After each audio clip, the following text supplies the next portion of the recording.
ತವ್ರ ಮನೆಗೆ ಬಂದಿರ್ಬೇಕು ಮಗಳ ಹಳೆಯ ಮತ್ತು ಹಳೆಯ ಇದ್ದಾವ ಮಗಳು ಹಿಂದಿಂದ ಇರಬೇಕು. ಅಯ್ಯೋ ಆಮೇಲೆ ಅದ್ರಾಗ ಮತ್ತು ಅವ್ರು ಒಂದೇ ತಾಟ್ನ್ಯಾಗ ಕೂತು ಊಟ ಮಾಡಬೇಕು. ಇಟ್ಟು ಮಸ್ತ್ ಅನಿಸತ್ತೆ ಅವರಿಗೆ. ನನ್ನ ಮಗಳು ಜೀವನಾನ ಪಾವನಾತ್ ಇಂಥ ಗಂಡನ ಮಾಡ್ಕೊಂಡು ಹಿಂಗೆ ಇಷ್ಟು ಖುಷಿ ಆಗ್ತಾರೆ. ಅದು ಮಗ ಸಸಿ ಕೂಡ ಕೂತು ಊಟ ಮಾಡಲಿಲ್ಲ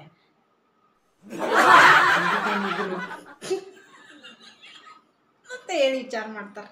ಲಿಂಬಿಕಾಯಿನೇ ಇದ್ದಿರ್ಬೇಕಂತ ಹೇಳಿ ವಿಚಾರ ಮಾಡ್ತಾರೆ. ಅದು ಮತ್ತು ಜರ ಆಕೆ ಹಿಂದಿಂದ ಆ ಕಡೆ ಈ ಕಡೆ ಜರ ಹಂಗೆ ಕೈಯಾಗ ಕೆಲಸ ಅದು ಮಾಡಲಿಲ್ಲ. ಏನು ಮಾಡ್ಯಾಳೋ ಏನೋ ನನ್ನ ಮಗ. ಇದಲ್ದ ಮತ್ತು ಇನ್ನೊಂದು ಐತ್ರಿ, ಅದನ್ನ ಹೇಳ್ತೀನಿ ಕೇಳ್ರಿ. ಹೆಂಡತಿ ಗುಲಾಮ್ ಆಗ್ಯಾನು ಇದು ಬೇರೆ ಮಾತು. ಹುರ್ಕೊಂಡು ಸಾಯ್ತಾರೆ ಅತ್ತಿಗಳು.